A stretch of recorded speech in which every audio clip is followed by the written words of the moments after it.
Hi, everybody, and welcome to On the DL. We are joined today by Dr. Heather Hirsch coming from New York. Dr. Hirsch, thank you so much for being on the DL. My absolute pleasure. I cannot wait to get into all the things today. Well, I mean, if for so many people who have been following me and also who've been listening to On the DL for the last couple of years, my favorite topic is midlife health. It's my favorite topic. I will talk about that every day, all day, not just because it's my calling and I'm in it.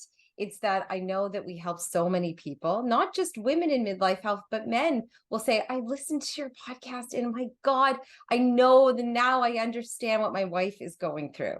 So it's a whole gamut of things that we talk about here on the DL, and nothing is off the table. If there's anything that you feel like you don't want to talk about, you can say, I'm not talking about that. We're cool.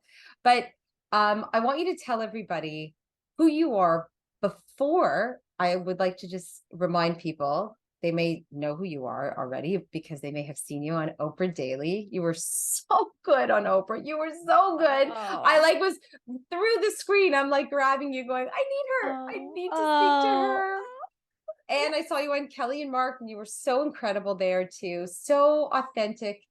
I love your no bullshit approach to menopause. I love it. I love that you're just talking about real science, that all of your findings, all of your advice, it's all based on science. So why don't you tell us who you are? Well, thank you for that lovely warm introduction. You're welcome. Especially it's an interesting journey and trajectory to just be a mere doctor appearing on TV or sitting next to Oprah. Certainly, learning a lot as I go. So I'm Dr. Heather Hirsch, and you know, one way to put this is I never went to medical school thinking like I'm going to become a menopause doctor. That's definitely not even a thing. But I always knew I wanted to take care of women. And I started my career delivering babies, and I quickly realized while that was lovely, it didn't really fit so well with what I'm really good at, which is really sitting and helping women make complex decisions. You don't always have the time to do that when a baby's coming. So I transitioned to internal medicine. And my calling really came in when I did my fellowship at Cleveland Clinic in advanced women's health training. And I thought, well, here we go. This is where I'll learn more about birth control or more about, how to get pregnant. And what I realized is that women were coming from all over the country, all over the globe. I remember the princesses coming from like Saudi Arabia to see my mentor, and I was like, "What is this menopause thing?" Like, I mean, I've heard about it. I mean, yeah, it's like when your periods end. But someone who is a women's studies major and always want to take care of women and did a year of OBGYN, when I really had that aha moment of wow, this is a gaping black hole Hmm. where women's health after a certain age is just literally ignored, invisible. I really, really found that my calling. And then add on top of that, the fact that I spent these 2 years in training at Cleveland Clinic, treating women with menopausal symptoms, often with HRT, not always if it was contraindicated, and seeing people's lives completely change. So while I was no longer helping women give birth to a baby, I was helping them give birth to the best version of themselves. And I just fell in love with this. Of course, I personally feel as though there's so much more to women than just their ability to get pregnant or not get pregnant, as important as that is. But midlife is the most important transition because how you feel during that transition sets up the remainder of your many decades of life.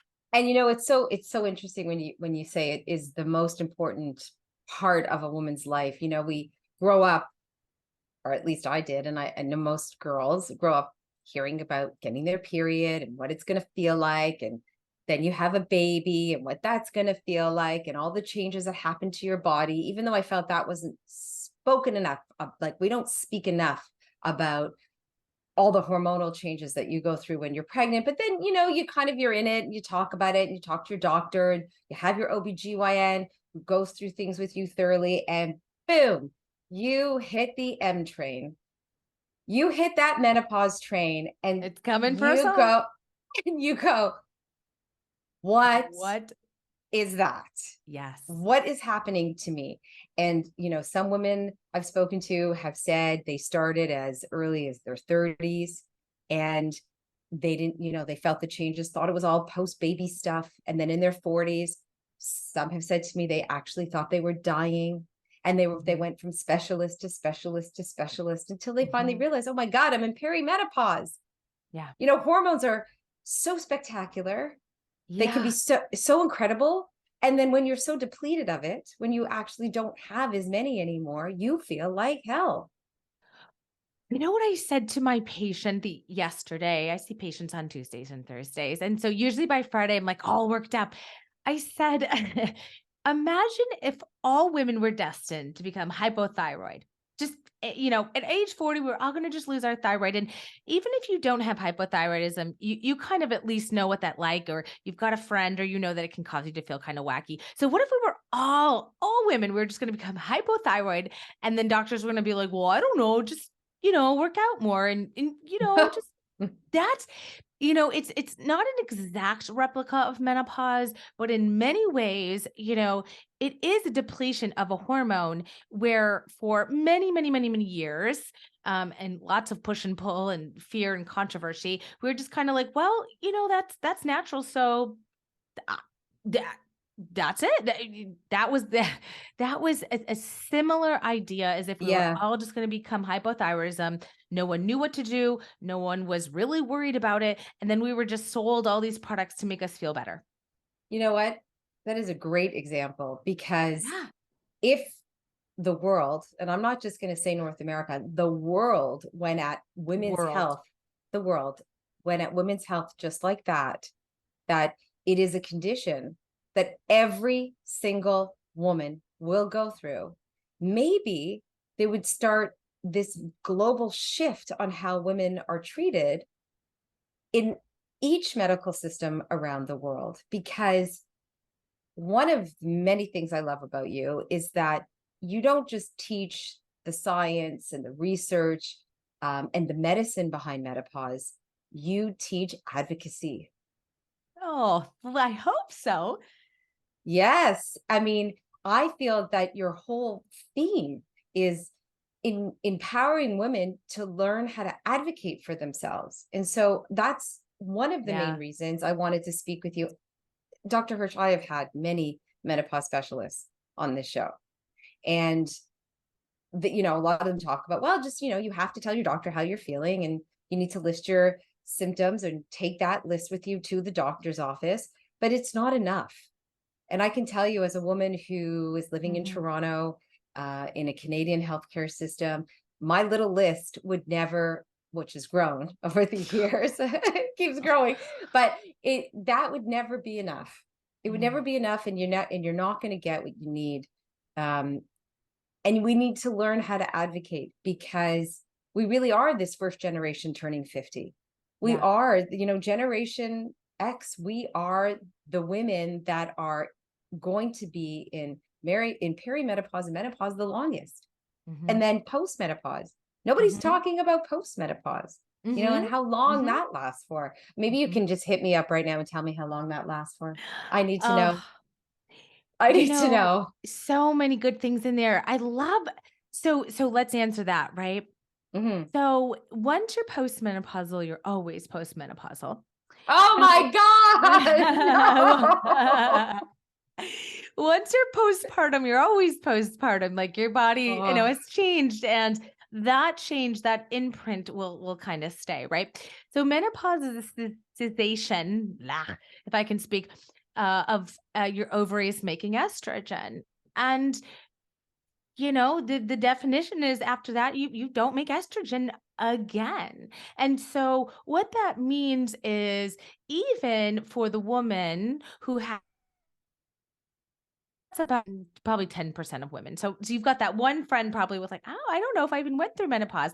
Of ugh. course, if your periods have stopped, you did go through menopause and your bones change, your brain starts to change. Maria Shriver talked a lot about that. Your Hmm. pelvic floor will change. So many things about your body will still change. So now the average length of symptoms, which is I think kind of also what you're asking, is about 5 to 7 years.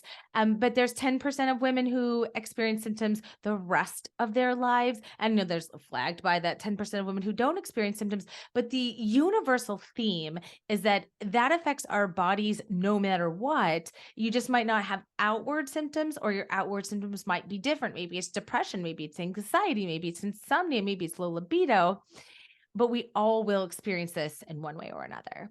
I want to talk to you about the symptoms, the ongoing symptom list that keeps growing every time I hear of another symptom from some woman. They'll say, "Oh, I'm itchy. Oh, it's menopause.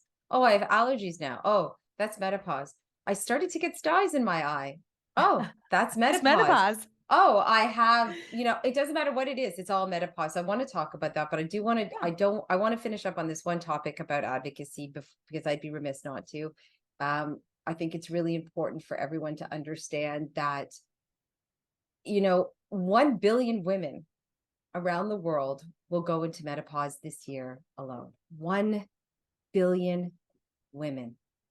And yet, still, women's midlife health is not on the forefront of research, of care, anywhere in any country around the world. What are we going to do? What are we supposed to do? So that hit me like a knife, because as you were talking, I was like, she's going to ask me what the answer is. And Uh-huh. I'm going to sadly say, the fact alone is earth shattering, that Mhm. it's a universal truth for all women, no matter where they are. A few years ago in my DM, I got this message from this lady. I believe she said, like, I'm messaging you from Jamaica, and I'm in so much pain. What do I do? And I think about how it's so hard here with even in the United States, but that is just a little blurb, right? This is a global thing. This is a universal thing. Just like even Oprah said, and it's true, you can't out wealth your way out of this. You can't, it is coming for us all. Menopause is natural. So is death, right? But and this happens to 51% of the entire global population. So what the heck are we going to do? Well, I definitely have some ideas and some schemes and some things I'm working on. I wonder what benefits technology will bring. But while we're working on creating technology, which can have its pros and its cons, um, you know, awareness and advocacy, podcasts, social media, Instagram, YouTube's, having celebrities come and say, menopause is happening to me. You've got Stacey London, you have Yes. Oprah, you have Drew Barrymore, you have Brooke Mhm. Shields, so many people starting to talk that there's at least now this shift. I see this shift a little bit in definitely businesses, venture capitalists. Mm. Um, the slowest is actually healthcare. Oh my gosh. Is medical schools, is medical training. Now, I think I want to preface it with actually probably in the United States. I really can't speak for medical care elsewhere. And about the only place I've heard there's been some push on the medical school residency agenda is in the UK. But Mm. it's really hard to say doctors need more training in this, because it is just become so ingrained that menopause is this siloed event where your periods end, and that's about all there is to know. So it's such a big question to pose, and And I hope it's so together we can. bananas. So It's bananas. it's so bananas. I just don't understand. It's just that a doctor, I had a doctor actually say, "Well, your period will stop and that'll be that." This was a long, long, long, long, long time ago. And I thought, really? And that's it. That's all that happens. Your period just stops. But then I watched my mother in her late 40s and her 50s, and I saw her misery. And Yeah. there were so many days where I would think, God, why is my mom in such a bad mood? Why is she so sleep deprived? Why is she always complaining about this or that, or there's something? And there was nothing being done. And then this beautiful thing comes on the market, or has been around for a long time, HRT, and then all of a sudden, boom, it's not being pulled from the market, but it's blacklisted. It's like, nope, nope, you can't take it. Nope, you're all going to get cancer. You're all going to die. So you need to suffer. You are not going to be taking HRT any longer, which was very disheartening for a lot of women. And I'm hoping you could speak to that. A lot of the information has come out now. I will share a little anecdote with you. When I went to, finally, I found a fantastic doctor, finally, but not a lot of women here in Toronto have that. And that's one of the reasons why I believe that you have such a huge following in Toronto, because women are gravitating towards information and need it, especially here. But I went to see a doctor who was having a ton of problems and had suggested just a little, we're going to give you just a little bit of estrogen, a little. And I said, no, oh my God, no. I said, why? I said, oh, I'm going to get breast cancer. I'm going to die. We're all going to die. I'd rather die. I'll die from menopause. I don't want to die.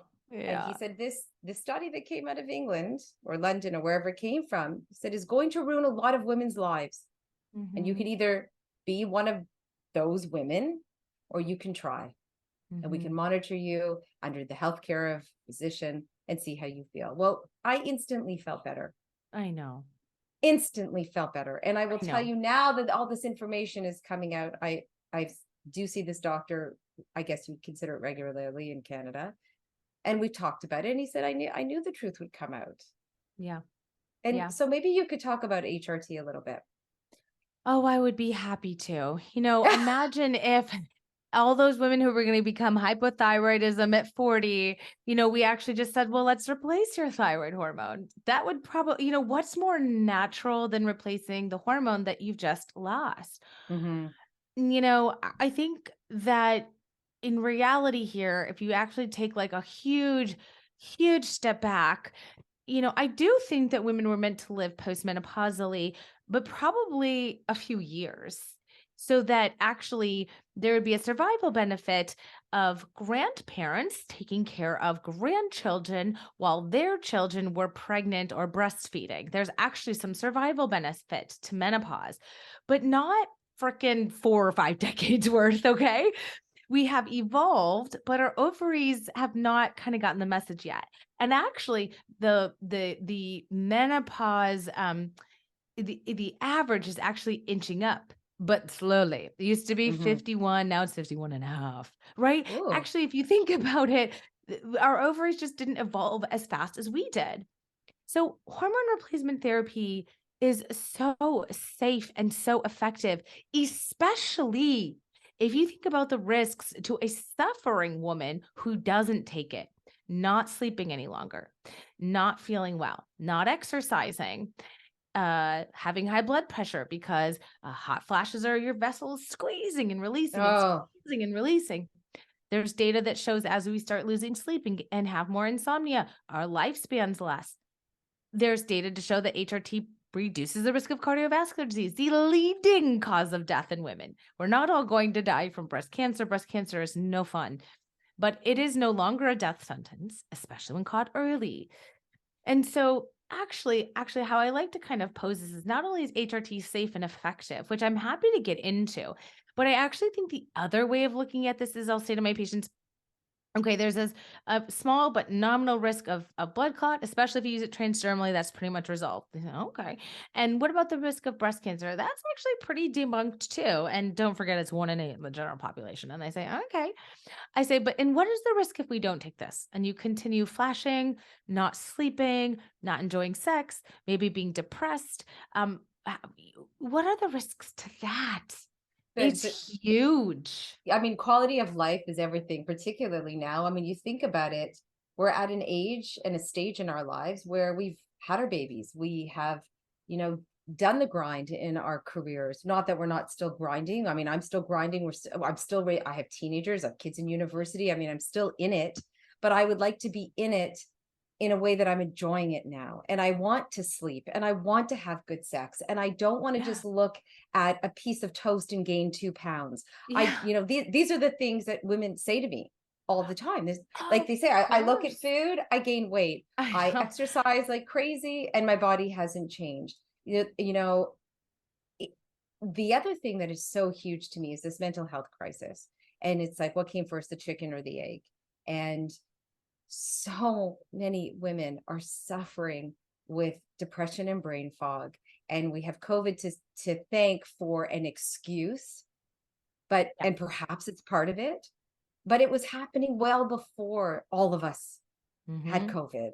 We Mhm. all had low-lying depression, Mhm. bad moods, Mhm. and brain fog. So Mhm. what are we blaming it on now?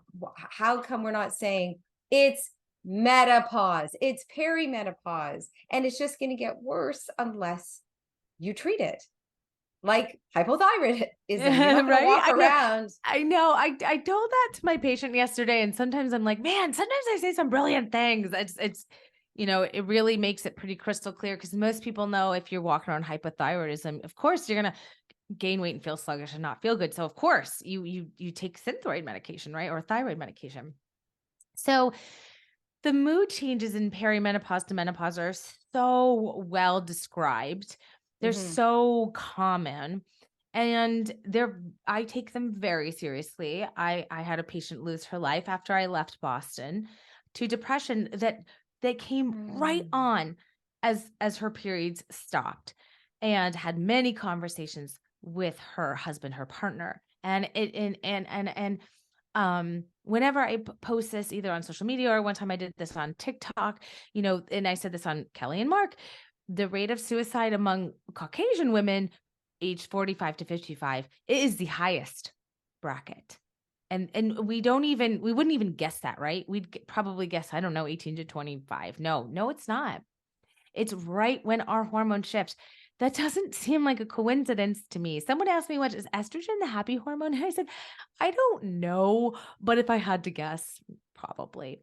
I'll There's tell you, studies. it made me happy. It made me so Yeah. much happier. I was super miserable, and I was like, just that little bit did a huge, Did a huge thing. it Oprah changed said me. that.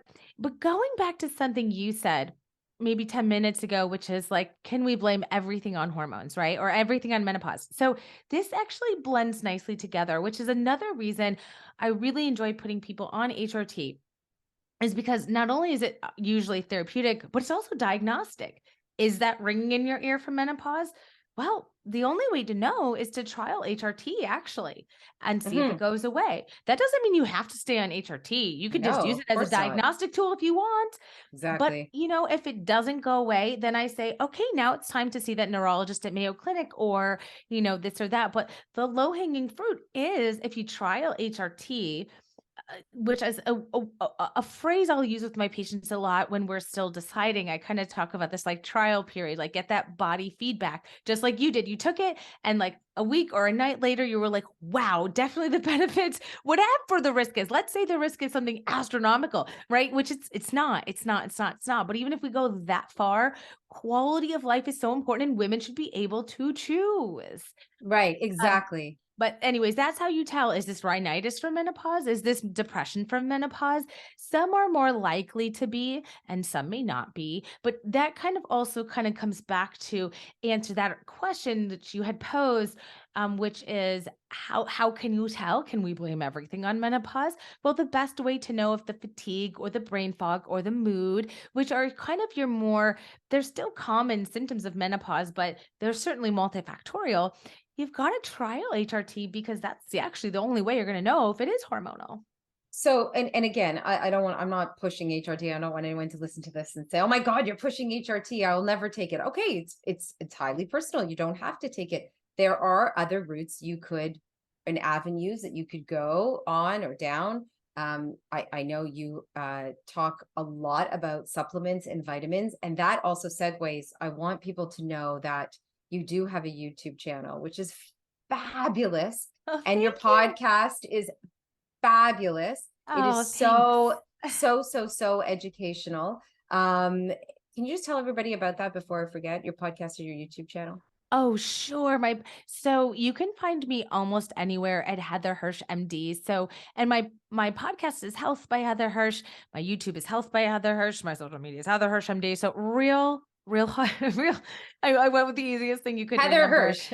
Heather Hirsch. And thank you. I sometimes build those in a little bit of a vacuum, and it's so nice. So I really appreciate your kind words, because that does motivate me when I'm like, should I film another Oh video? I yeah. don't know if people are Oh, they're gonna so good. think these They're are so annoying. good. So I'm gonna so you also have your master class, Reclaiming Menopause, which is Yes. also, yeah, that's a good one. Yeah. Yes. Yeah. So Yeah. my master class, when you talk about advocacy, that's really Hmm. what that class really prepares you to.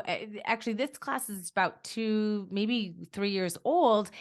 This was when I was practicing in Boston at the time when, I only had the one state license. And what I've always wanted to do, Dana, is is to try to help the people that can't actually come and see me as their doctor. That was the impetus for the podcast, for the YouTube, for the course, is like, how can I help you advocate and meet your doctor and get what you need and think this through when I can't actually sit and spend an hour with just you?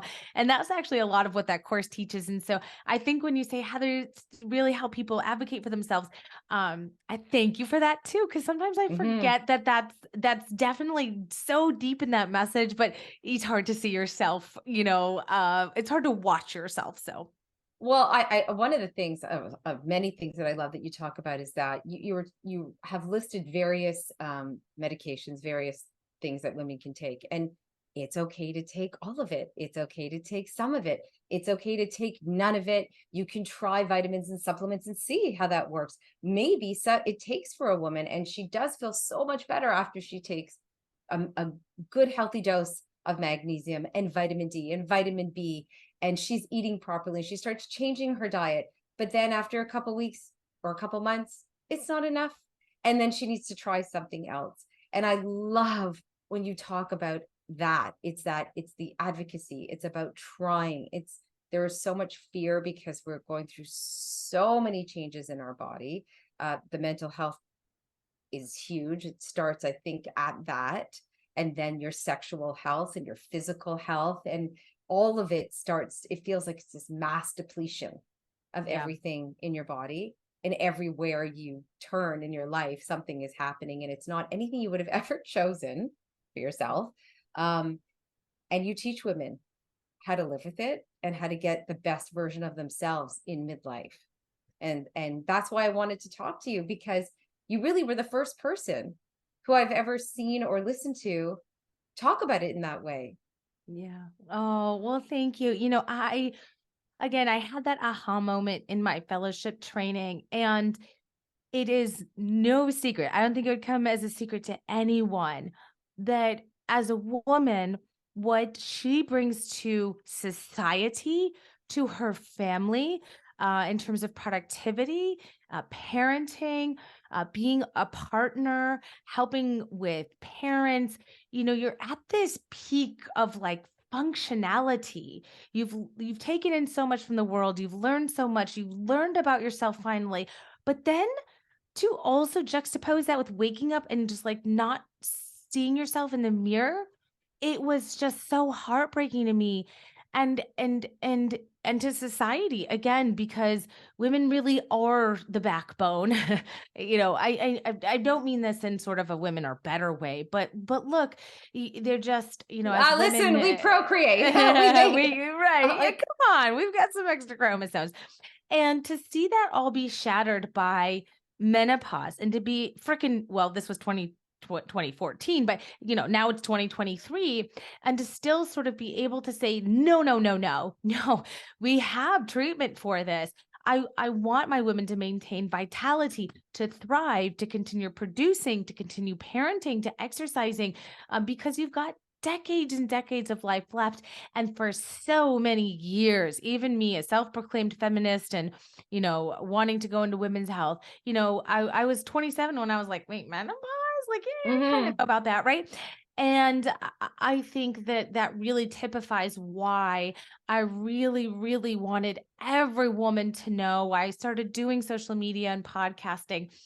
And, to also kind of bring back that point of, especially HRT. I think the reason I talk about it so, so, so much is because it's not that it is the one option, or if you can't take it, you're not doomed. There are lots of things you Hmm. can do. But the current statistics, or the statistics when I really started menopause advocacy work or became a menopause doctor, was like 5% of women in the US were on HRT. So if you think about, going back to that hypothyroidism, let's say everyone was going to develop hypothyroidism at 40 and just, feel miserable without it.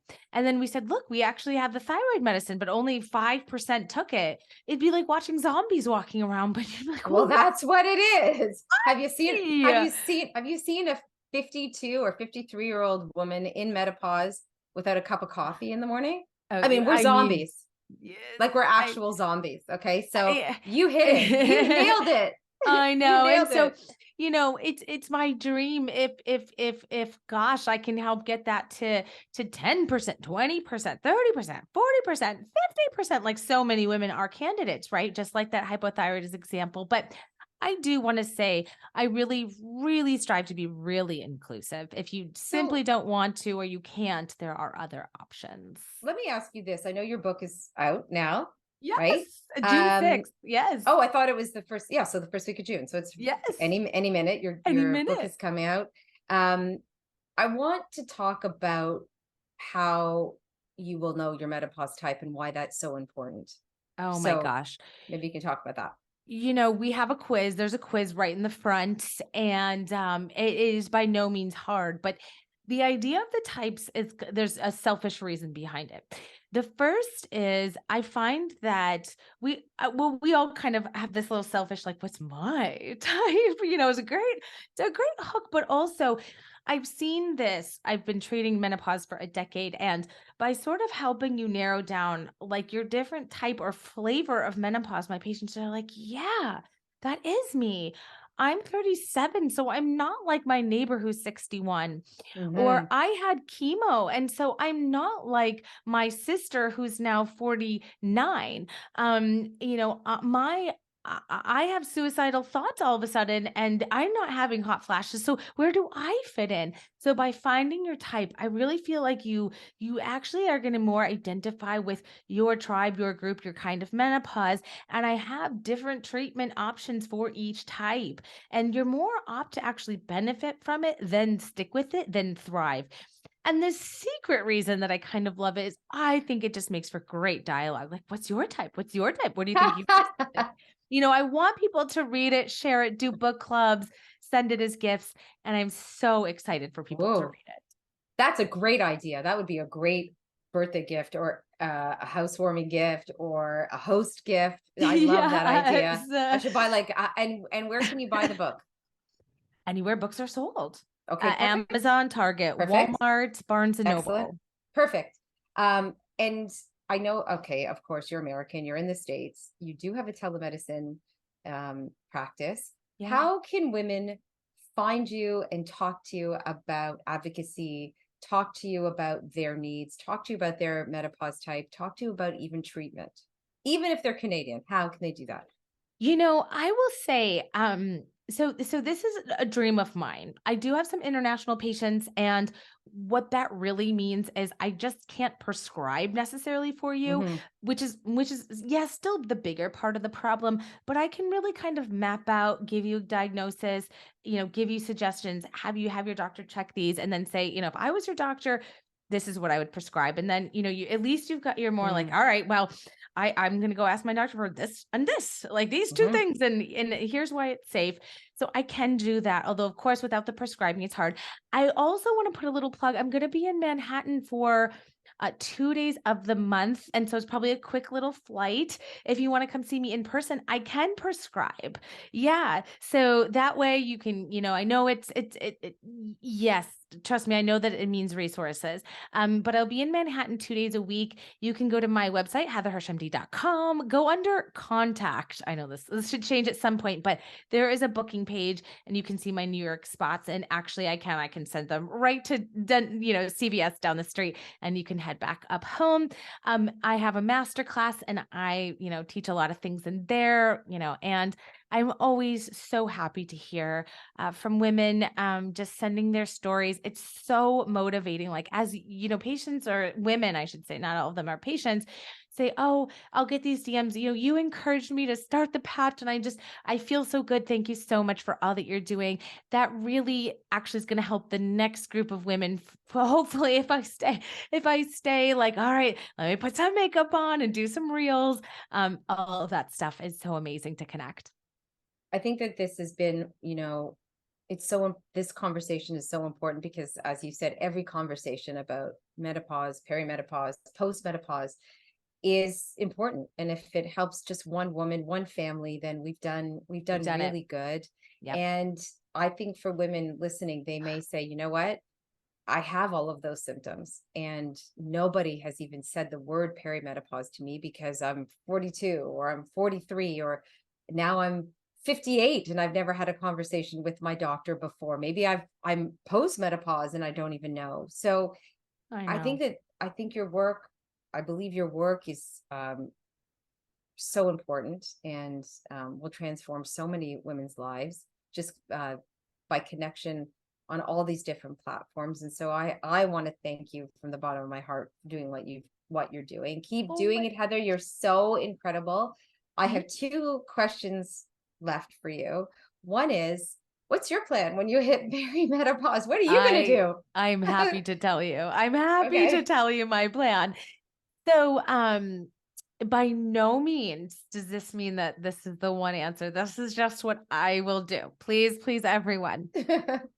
So I'm pretty much an open book. I have a Mirena IUD, and I have really liked them as a, young clinician and busy woman. I had, heavier periods, and they weren't always perfectly regular. So an IUD was great for me. I take them out, have my babies, put them back in, and I love having my IUD. So that will be my progesterone.